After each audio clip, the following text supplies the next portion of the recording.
முதல் முடக்கும் அரசு வைத்திய சேவை. பெண்ணொருவரின் வங்கிக் கணக்கில் பல கோடி ரூபாய் பணம். 18 மணி நேர நீர்வெட்டு.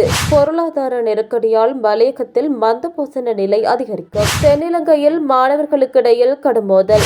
இன்று பலத்த மழை எச்சரிக்கை. வளிமண்டலவியல் திணைக்களம் தகவல். முதலீட்டாளர் போர்வையில் வெளியார் உள்நுழைவு. மத்திய கிழக்கு போரினால் உலக உணவு விலைகள் உச்சத்தில். எரிசக்தி நெருக்கடி. இந்தியாவிடம் அவசரமாக எண்ணெய் கோரும் மாலைத்தீவு. இஸ்ரேலிய தாக்குதலில் கடற்படை உளவு பிரிவு தலைவர் பலி. இன்று முதல் முடக்கும் அரசு வைத்திய சேவை.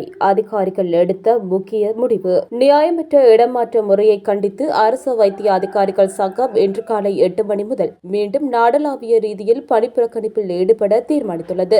அரசு வைத்தியர்களுக்கு எதிராக முன்னெடுக்கப்படும் முறையற்ற இடமாற்ற நடவடிக்கைகளுக்கு எதிர்ப்பு தெரிவிக்கும் வகையில் இந்த பணிப்புறக்கணிப்பு போராட்டம் தொடர்ச்சியாக முன்னெடுக்கப்படுமா அல்லது அடையாள போராட்டமாக அமையுமா என்பது குறித்து இன்று கூடவுள்ள சங்கத்தின் மத்திய செயற்குழு கூட்டத்தில் இறுதி தீர்மானம் எடுக்கப்படும் என்று அறிவிக்கப்பட்டுள்ளது. இன்று காலை 8 மணி முதல் ஆரம்பமாக உள்ள இந்த பணிப்புறக்கணிப்பு காரணமாக நாடு முழுவதும் உள்ள அரசு வைத்தியசாலைகளின் வெளிநோயாளி பிரிவு மற்றும் ஏனைய கிளினிக் சேவைகள் ஸ்தம்பிக்கும் அபாயம் ஏற்பட்டுள்ளது. இதனால் சிகிச்சைகளுக்காக வைத்தியசாலைக்கு வரும் ஆயிரக்கணக்கான நோயாளர்கள் பெரும் அசௌகரியங்களை எதிர்கொள்ள நேரிடும். சுகாதார அமைச்சின் அதிகாரிகளுடன் ஏற்கனவே இடம்பெற்ற பேச்சுக்களில் சாதகமான தீர்வு எட்டப்படாத நிலையிலேயே அரசு வைத்திய அதிகாரிகள் சங்கம் இந்த முடிவை எடுத்துள்ளது. இன்றைய மத்திய செயற்குழு கூட்டத்தின் பின்னர் போராட்டத்தின் அடுத்த கட்ட நகர்வுகள் குறித்த உத்தியோகபூர்வ அறிவிப்பு வெளியாகும் என்றும் எதிர்பார்க்கப்படுகின்றது. பெண்ணொருவரின் வங்கிக் கணக்கில் பல கோடி ரூபாய் பணம். போலீசார் அதிரடி நடவடிக்கை. கொழும்பின் புறநகர் பகுதியில் 9,37,62,939 ரூபாய் பணத்தை 2 வங்கிக் கணக்குகளில் வைப்பிலிட்டிருந்த பெண்ணொருவர் கைது செய்யப்பட்டுள்ளார். ஹெரோயின் போதைப்பொருள் கடத்தல் மூலம் ஈட்டப்பட்ட பணத்தை வைப்பிலிட்ட நிலையில் குறித்த பெண்ணை கைது செய்துள்ளதாக குற்றப்புலனாய்வு திணைக்களம் தெரிவித்துள்ளது. பிளியந்தலை பிரதேசத்தை சேர்ந்த 31 வயதுடைய பெண்ணொருவரே இவ்வாறு கைது செய்யப்பட்டுள்ளார். சட்டவிரோத பணப்பரிமாற்றம் மற்றும் போதைப்பொருள் வர்த்தகத்துடன் தொடர்புடைய நிதி கொடுக்கல் வாங்கல்கள் குறித்து முன்னெடுக்கப்பட்ட விசாரணைகளை அடுத்து அவர் கைது செய்யப்பட்டுள்ளார் என தெரியவந்துள்ளது. சந்தேக நபரான இந்த பெண்ணின் பெயரிலுள்ள 2 வங்கிக் கணக்குகளை சோதனையிட்ட போது இந்த பணம் வைப்பிலிடப்பட்டிருந்தமை கண்டறியப்பட்டது. அவரது முதலாவது கணக்கில் 7,67,62,939.95 ரூபாயும் இரண்டாவது கணக்கில் 2 கோடி ரூபாயும் வைப்பிலிடப்பட்டுள்ளது. கைது செய்யப்பட்ட பெண் பணச்செலவை தடுப்புச் சட்டத்தின் கீழ் தடுத்து வைக்கப்பட்டுள்ளார். இவரிடம் மேலதிக விசாரணைகளை முன்னெடுத்து வரும் குற்றப்புலனாய்வு திணைக்களத்தினர் அவரை நீதிமன்றத்தில் முன்னிலைப்படுத்த உள்ளதாக தெரிவித்துள்ளனர். 18 மணி நேர நீர்வெட்டு. கொழும்பு மக்களுக்கு வெளியான முக்கிய அறிவிப்பு. நாட்டில் நிலவும் வறட்சியான வானிலை காரணமாக கொழும்பு மாவட்டத்தின் பல பகுதிகளில் நீர்வெட்டு என்றும் தொடரும் என்று அறிவிக்கப்பட்டுள்ளது. நுகர்வோரின் கோரிக்கைகளை கருத்தில் கொண்டு திட்டமிடப்பட்ட நீர் விநியோக தடையை 24 மணித்தியாலங்களிலிருந்து 18 மணித்தியாலங்களாக குறைக்கும் நடவடிக்கை தேசிய நீர்வளங்கள் மற்றும் வடிகாலமைப்பு சபை நேற்று அறிவித்துள்ளது. இதன்படி கால அட்டவணைக்கு அமைவாக எதிர்வரும் 10ஆம் தேதி வரை அந்த பகுதிகளில் அவ்வப்போது நீர் விநியோகம் மட்டுப்படுத்தப்பட உள்ளது. பாதுக்கை, கோமாகம, பெலன்பத்தை மற்றும் பனிப்பட்டியா உள்ளிட்ட சில பகுதிகளில் இந்த திட்டமிடப்பட்ட நீர்வெட்டு அமல்படுத்தப்படுவதாக தேசிய நீர்வளங்கள் மற்றும் வடிகாலமைப்பு சபை தெரிவித்துள்ளது. இதற்கமைய முதற்கட்டத்தின் கீழ் பாதுக்கை பகுதியில் நேற்று முன்தினம் இரவு 8 மணி முதல் நேற்று பிற்பகல் 2 மணி வரை நீர்வெட்டு அமல்படுத்தப்பட்டது. இதேவேளை கோமாகம பகுதியில் நேற்றிரவு 8 மணி முதல் இன்று பிற்பகல் 2 மணி வரை 18 மணித்தியாலங்களுக்கு நீர் விநியோகம் நிறுத்தப்படும். பெலன்வத்தை பகுதியில் இன்று இரவு 8 மணி முதல் நாளை அதாவது ஏப்ரல் 5ஆம் தேதி பிற்பகல் 2 மணி வரை நீர்வெட்டு நடைமுறைப்படுத்த தீர்மானிக்கப்பட்டுள்ளது. பாதுக்கை, கோமாகம மற்றும் பெலன்பத்தை ஆகிய பகுதிகளில் 3 நாட்களுக்கு ஒருமுறை இந்த நீர்வெட்டு மேற்கொள்ளப்படுவதாக தேசிய நீர்வளங்கள் மற்றும் வடிகாலமைப்பு சபை குறிப்பிட்டுள்ளது.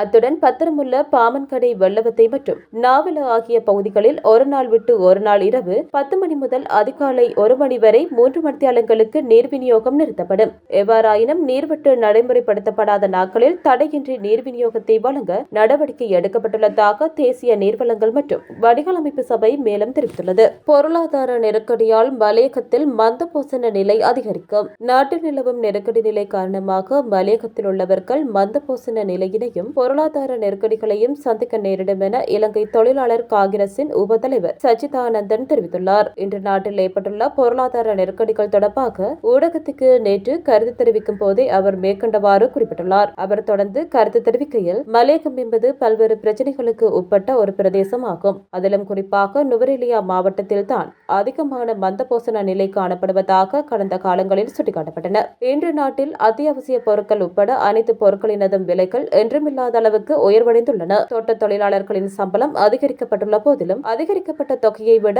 இன்று பொருட்களின் விலை அதிகரிக்கப்பட்டுள்ளன. இது உலக நிலைமை என்று கருதுகின்ற போதிலும் நுவரெலியா மாவட்டத்தினை பொறுத்தவரையில் பாரிய பின்னடைவினை சகல துறைகளிலும் இது ஏற்படுத்தும். பிறக்கும் குழந்தைகளும் ஆரோக்கியமின்றி பிறக்கும் நிலையும் ஏற்படும். அது மாத்திரமன்றி குடும்பங்களின் வாழ்வாதார பிரச்சினைகள் என்றுமில்லாத அளவு உயர்வடையும். ஜனாதிபதி இன்று நாட்டினை சரியான பாதையில் இட்டுச் சென்று கொண்டிருக்கிறார் என்றே நினைக்கின்றேன். ஆகவே இந்த மக்களது பிரச்சனைகள் தொடர்பாக சரியான தீர்வுகளை பெற்றுக் கொடுக்க வேண்டும்.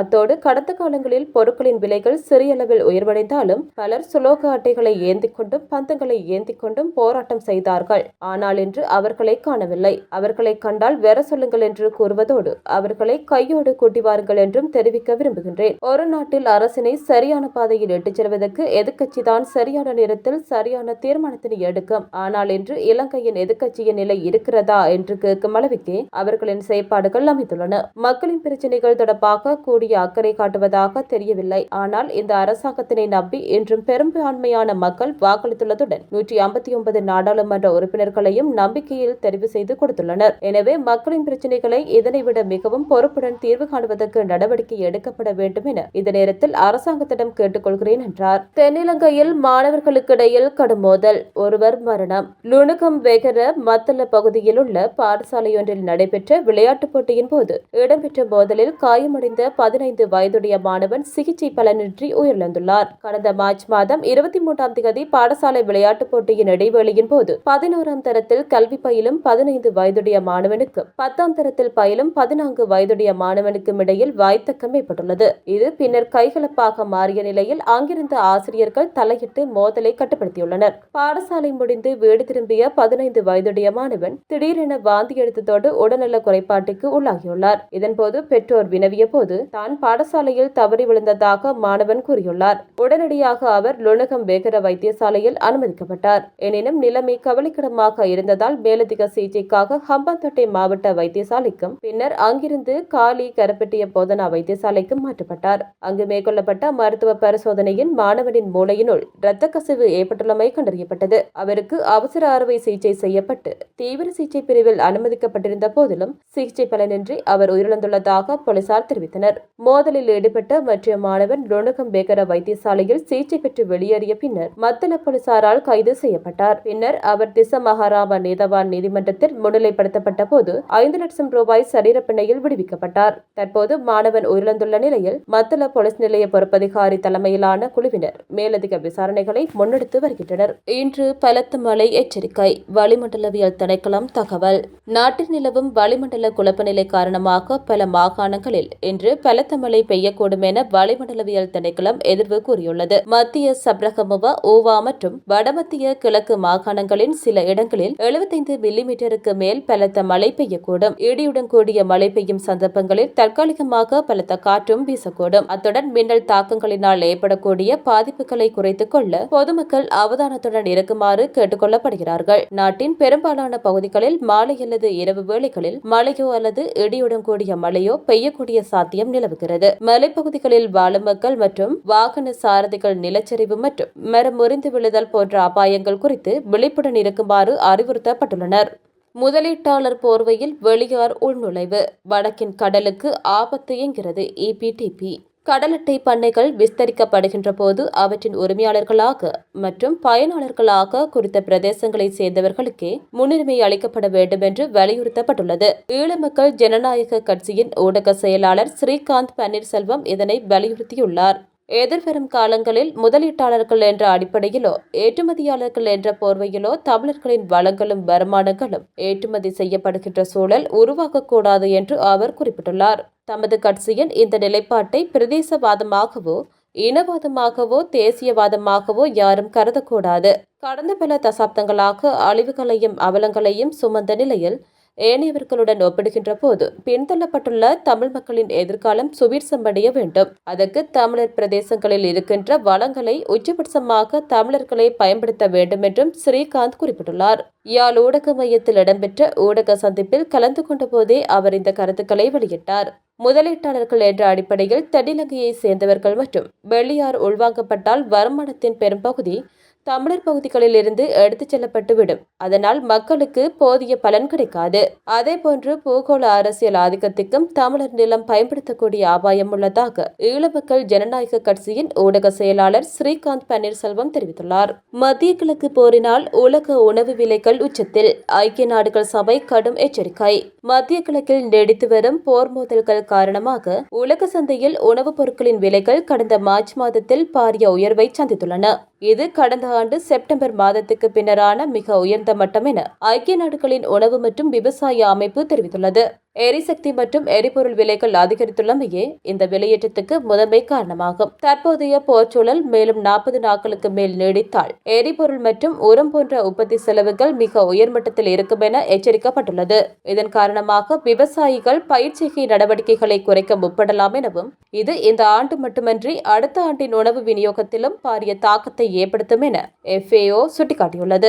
ஐக்கிய நாடுகளின் தரவுகளின்படி உலக உணவு விலை சுட்டன் பிப்ரவரி மாதத்தை விட 2.4 வீதத்தால் அதிகரித்துள்ளது. இதில் சீனியின் விலை 7.2 வீதமாகவும், தாவர எண்ணெய் விலை 5.1 வீதமாகவும், கோதுமை விலை 4.3 வீதமாகவும் உயர்வடைந்துள்ளது. எவ்வாறாயினும் அறுவடை காலம் மற்றும் இறக்குமதி கேள்வி குறைவடைந்ததால் அரிசி விலை மாத்திரம் 3.0 வீதத்தால் வீழ்ச்சியடைந்துள்ளமை குறிப்பிடத்தக்கது. எரிசக்தி நெருக்கடி. இந்தியாவிடம் அவசரமாக எண்ணெய் கோரும் மாலைத்தீவு. மத்திய கிழக்கில் நிலவும் போர் பதட்டம் மற்றும் ஹார்முஸ் நீரிணை மூடப்பட்டுள்ளதால் ஏற்பட்டுள்ள எரிபொருள் தட்டுப்பாட்டை நிவர்த்தி செய்ய இந்தியாவிடமிருந்து எரிபொருட்களை பெற்றுக் கொள்வதற்கு மாலைத்தீவு உத்தியோகபூர்வமாக கோரிக்கை விடுத்துள்ளது. இந்திய வெளியுறவு அமைச்சகத்தின் செய்தி தொடர்பாளர் ரந்தீர் ஜெயஸ்வால் இது குறித்து தெரிவிக்கையில், மாலைத்தீவு அரசு குறுகிய கால மற்றும் நீண்டகால அடிப்படையில் எரிபொருளை விநியோகிக்குமாறு கோரியுள்ளதாக உறுதிப்படுத்தினார். இந்த கோரிக்கையானது இந்தியாவின் தற்போதைய கையிருப்பு மற்றும் உள்நாட்டு தேவைகளை கருத்தில் கொண்டு மதிப்பீடு செய்யப்படும் என அவர் மேலும் குறிப்பிட்டார்.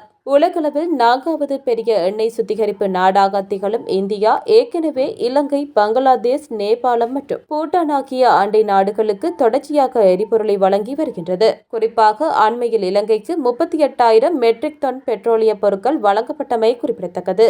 ஈரான் இஸ்ரேல் போர் காரணமாக ஹோர்முஸ் நீரிணையோடான போக்குவரத்து தடைப்பட்டுள்ளதால் ஓமானில் இருந்து அதிகளவு எரிபொருளை பெறும் மாலைத்தீவு பெரும் நெருக்கடியை சந்தித்துள்ளது. இதற்கிடையில் வளைகுடா பகுதியில் சிக்கியிருந்த 6 இந்திய LPG எண்ணெய் தாங்கி கப்பல்களை இந்தியா பாதுகாப்பாக மீட்டுள்ளதுடன் இன்னும் கப்பல்கள் அங்கு சிக்கியுள்ளதாக தெரிவிக்கப்படுகிறது. மேலும் அமெரிக்கா விதித்திருந்த தடைகளில் சில தளர்வுகள் ஏற்பட்டுள்ளதால் இந்திய எண்ணெய் நிறுவனங்கள் ஈரானிடமிருந்து மீண்டும் மசகு எண்ணெயை கொள்வனவு செய்ய தயாராகி வருவதாகவும் தகவல்கள் வெளியாகியுள்ளன.